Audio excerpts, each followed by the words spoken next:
Hello, hello. So I have a lot to go over for the month of June and looking into July. So let's just hop right in.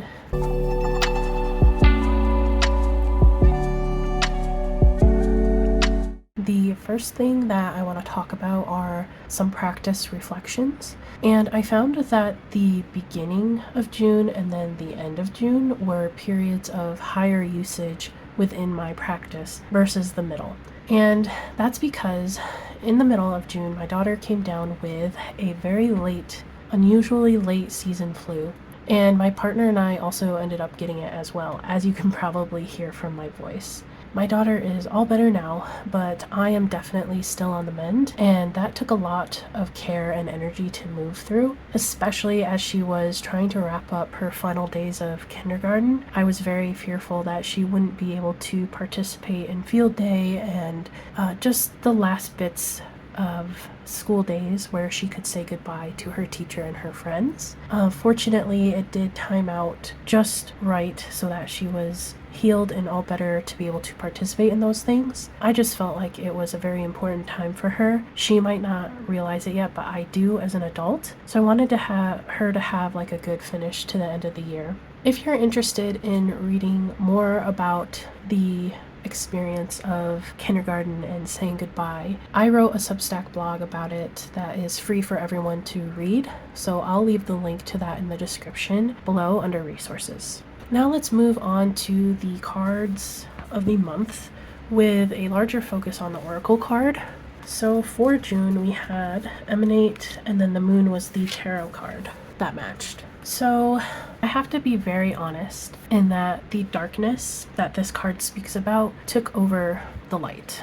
I did not feel any radiance from within. I think that a lot of that had to do with the sickness that kind of overtook our family and how truly miserable it's been. I've not been this deeply sick and feeling so icky in a long time. I mean, throughout this whole year while my daughter was in school, I feel like I've been nothing but sick. This sickness kind of took the cake because there was added dizziness and like vertigo feeling stuff and very sharp, intense headaches, almost like cluster headaches that would kind of spring up on you. Even closing your eyes did not help the dizziness. So it's been particularly rough. So I feel like being in that really took over my ability to see the light.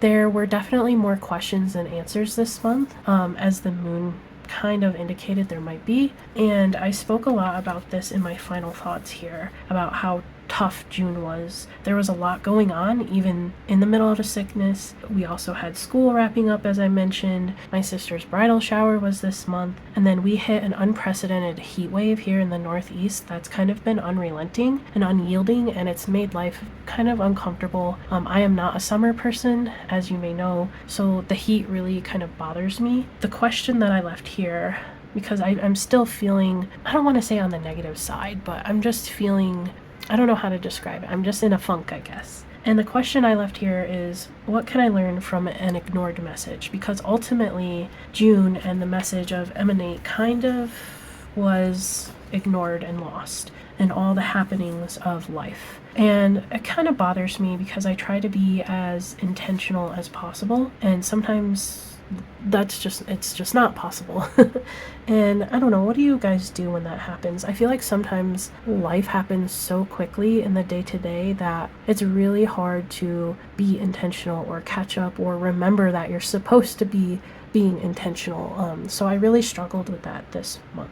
All I can hope for is that July is a bit better, that the rest of this year is better, because it's just been a really tough year and a tough few years, as I've mentioned before. I feel like ever since 2020, it's just been a very difficult time for me, and I'm just ready to be out of that.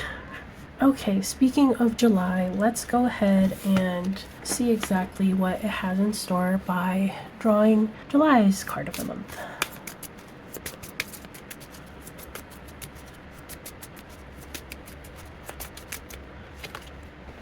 Okay, so we got Devotion. Very nice. I haven't gotten this card yet from this deck.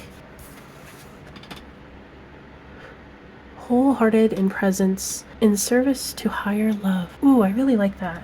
And it is paired with the Six of Cups for me for July as well. So I don't know, I'm feeling a lot of good and positivity from this pair, but we will have to see, right? So let's move on to the decks that I worked with in June. Now again, this is only very beginning and the very end of June is when I was using my cards a little bit more, but these are the decks. There might be few of them, but these are the decks that I really had in rotation. And the first one is Zeke's Arcana. I was just really feeling called to use this deck. I think it matches summertime really well. I did feature this in my summer deck list, so if you haven't seen that video, I will pop it up in the cards. But this was such a treat to use, and I'm still feeling called to use it, but I do have so many other decks to use and get through. I'm trying to be very mindful this year of rotating my decks enough so that I don't just keep using the same ones over and over. At this point with my collection though, it's kind of a bummer because if I do that method, I don't really get a lot of time to spend if I want to extend it. But then again, I mean, I'm making that rule, so I can easily break it, I guess. But this definitely made a huge appearance in the beginning of June. Probably one of my favorite judgment cards because they're playing like a French horn looking instrument, and that is what I played in high school. And I feel like if you know like orchestra and brass instruments and like bands like that, then the personality of the French horn kind of matches me to a T. So just really nice to see a little bit of French horn representation here in Zeke's Arcana of all decks. But I love this deck. It's really wonderful, and I can't wait till I can pick it up again. And the next one won't be any surprise, but it is the Cowgirls and Alien Oracle. I did use this a lot in the beginning of the month, and this also did make an appearance on my summer deck list. I did use it alongside Zeke's Arcana, and I did use it as a standalone with itself, which I do really enjoy. As much as this pairs really well with a lot of the decks that I own, I actually tend to use it more on its own than anything. Yeah, just very fun, but I do get a lot of depth from this deck, which is like really awesome because you might not expect it, but it does. It packs a little punch, and I love it so much. I love the artwork. The only thing, if you caught my mid-year tarot tag that I did, which I'll leave up in the cards as well, is I wish that this had more than 36 cards because I'm selfish and I'm a consumer and I'm always wanting more. But this artwork is just so lovely. The messages are really lovely, and of course, why wouldn't you want more of that when you can find it, right? The next deck that I've been using towards the end, which has made an appearance on my Instagram, is the Santa Muerte Tarot. I love this deck a lot. Before I moved to where I am now, I had this deck and I was decluttering because moving is really hard work.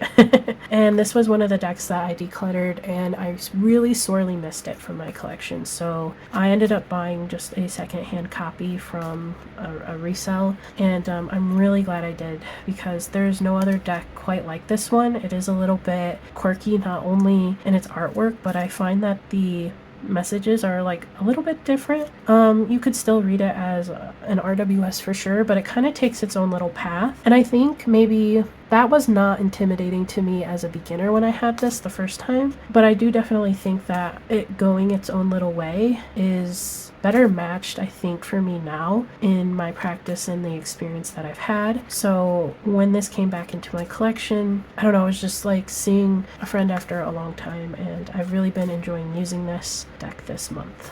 And the last deck, and the one that I actually spent the most time with, is When Olga Speaks. Now, the last time that I talked about this deck, I hadn't even taken the wrapping off of it, the band, because I was wanting to do a mini deep dive of this deck. And I do have to share that I did do that. There's only one more part of the deep dive that I want to do, and that's writing down a deck interview spread with this. Now, I'll show a few of my notes here. I'm going to go on a little bit of an Olga tangent here. This deck is really set up in a cool way. And I just want to explain it a little bit. So there are 8 chapters consisting of an archetype card and 6 cards along with that archetype that describe or lay out that archetype's journey. And I had a really great time jotting down my thoughts about these archetypes. And for example, I'll just show here in my notes. So I wrote my first impressions of the deck, and I pulled out a couple of cards that really drew my eye, and I journaled about them. But where I really had a lot of fun is the chapters, which are in different colors. They have different colors along the border, and then the color is also matching in the keyword here. So there are 8 different colors: beige, blue, orange, pink, purple, red, yellow, which I didn't have a yellow pen, and green. And each of them have an archetype card. So just for example, the Elder, which I think I just saw here. So the Elder's journey has these 6 cards in it: ancestral protection, the medicine, transience, surrender, cleansing ritual, and creation. And so I kind of just jotted down what that journey might be like, just more of like a creative. Sometimes I took a storytelling lens, sometimes it was how I related to the journey in this archetype, because some of the archetypes I can really relate to more than others. For example, the Seeker's journey here, I wrote down how I think it's a beautiful journey and one that many of us card slingers here are on this journey, and that the Seeker is on a continual journey to uncover their hidden self, which is one of the cards in their journey here, and that who we truly are and what our purpose is really important to us to understand or get to know. But we must first make kind of an offering before we kind of set out on uncovering this hidden self, and that is where this journey for the Seeker truly begins. We are then shown pieces of our inner altar, our shadows, our highs, our lows, the mundane. The entirety of ourself is broken up into small, manageable bits that is passed on to us throughout our life. And then we get to take a pause and really learn the lesson of that bit, and then we get to start all over again with a new piece of information about ourselves. So I really had a great time walking through When Olga Speaks, how it's set up.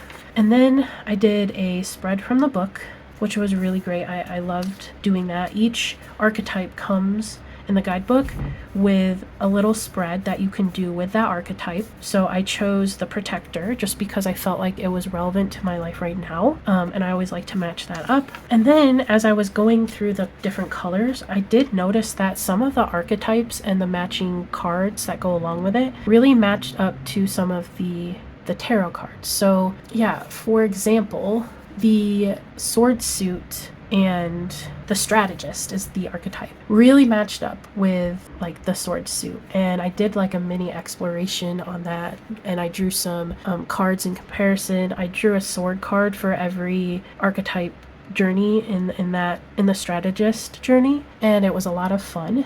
But I guess if you want to fully experience my time with When Olga Speaks here and what I did in this journal, and a little bit more of an explanation that is a little bit more coherent and not pieced together, because this is just an overview of what I did this month, then I do highly recommend going over to my Substack and reading my latest article on this process. This deck has already really had a great impact on me, and I go into a lot of detail with photos and things like that of how I structured my first impressions and the mini deep dive that I did in a little bit more detail that's not rushed here. I did make this article accessible for everyone to read, but I would love it if you could take a moment to subscribe to my Substack while you're there. It is free. There are also paid tiers if you are interested, but there is a free tier, and I would just love to have your guys' support over there as well. So again, if you are interested in more insights into what I did with my mini deep dive of When Olga Speaks, you can catch it over there.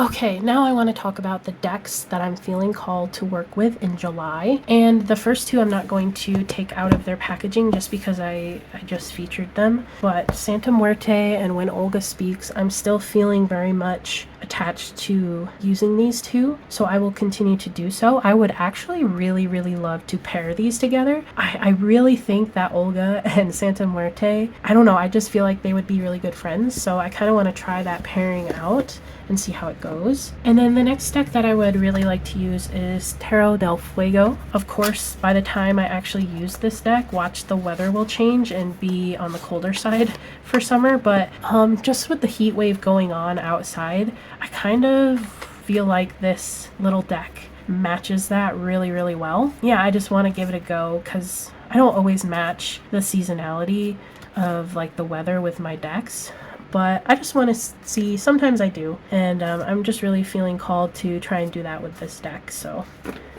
that is one I'm interested in using. And the next deck that I'm feeling called to use is Ethereal Visions. I don't know, I'm just looking for some softness, I think, in my life. And this deck, I couldn't get much more soft than this deck with the Art Nouveau style, the beautiful gilding, the gentle line work. It's just a really gorgeous, aesthetically gorgeous deck. This is a repurchase for me, as you saw in my very first haul. And by the way, I have done my second quarter haul, so if you haven't caught that, I'll leave it in the cards above. But this is a repurchase for me. Again, when I was moving, I got rid of a lot of decks, and some of them I definitely regretted, like Santa Muerte and Ethereal Visions, but I haven't worked with this since I've brought it back into my collection. Granted, it hasn't been in my collection, again, that long, but I just think right now is a great time to kind of use something gentle with the soft watercolor-like colors in this deck. So I'm looking forward to working with that. So now I want to talk about the subscriber deck pick for June. So this is kind of something new that I've been doing the past couple months, where I've been putting a poll up on my community tab and asking for you all to vote on which deck you think I should work with in the month and then come back and report on. So for June, it was pretty close between this deck and another, but this one ended up winning out by a little bit, and that's the Love Oracle of Eden cards. And I always enjoy working with this deck. It's always such a treat. This was my Oracle deck that I used for last year for all of my monthly polls, but it is a photo collage, photo altered deck, and it's just gorgeous. I love the diversity of the people and the body types in this deck. I really feel like they paid a lot of attention to detail in that, and everyone can literally see themselves in this deck. I just think it's gorgeous. This might sound weird, but I just really appreciate art and the human body and all of its shapes and forms. I'm like really fascinated by the human body, and I don't know, this is just like a little treat for me because it's all about people and it's really gorgeous. But I've been using this and having a really great time being reacclimated with it. I have missed using it every month. I really wish I could have continued using this Oracle deck this year, but I'm trying to, you know, as I said, rotate my decks. Yeah, but I did want to mention that when I did draw from this deck, I found an overwhelming energy of support and gentle comfort, and that's how I would really describe this deck as a whole. And then I wanted to talk a little bit about my most favorite pull, which I did feature on Instagram, but this was my favorite card that I pulled from this deck during this month. The reason why is I can feel myself growing out of things, and this card reminded me that that is completely natural. I am constantly evolving. As much as we all love our routines and our creature comforts, we are also always in a state of evolution and flux. What can happen with that for me in particular is that my mind and my heart have a really hard time sitting with that change and with that evolution, but this card also tells me that that's okay. Similar to how caterpillars go in and then they're in the chrysalis for a while, that takes so much time, so much energy, as does breaking out of the chrysalis when it's time, right? It's a whole process, and it only needs to make sense to me, and it only needs to take as much time as I wish. So this was just a lovely reading, and I left that card out on top, not only to talk about it today, but just to remind myself that it's okay to evolve and grow out of things that once brought us comfort. As painful as it can be to know that it's time to let go or to move on, it's a beautiful reminder that you can do it all on your own time. all for yourself. This leads me to the subscriber deck pick for July. I did put up a poll before this video released on the options, but I kind of wanted to showcase them here. So the question is, what additional decks should I work with this month and talk about in next month's wrap up? And here are your choices in the poll, but I just wanted to quickly show them. First, we have the Afro Goddess Tarot Arcana, the Northern Animal Tarot, the Glyph Sacred Symbols Oracle, the Radiant Wilds Tarot, and then Story Through Stone cards. So that'll be a lot of fun. I've really enjoyed including you guys in choosing a deck that I can also add into the mix. I just think it's a great way to interact with you all and then kind of come back and talk about it. And lastly, in this wrap up, I wanted to serve a gentle reminder that I have wrapped up my Majestic Earth deep dive. Yay! And I'm in the middle of doing the dedicated wrap up video, which will hopefully be coming out later this month. I do have a ton of thoughts and notes that I want to go over in that video, but I don't want it to be too overwhelming, so I'm really working on the structure and outline of that video. So I do appreciate your patience while I compile that.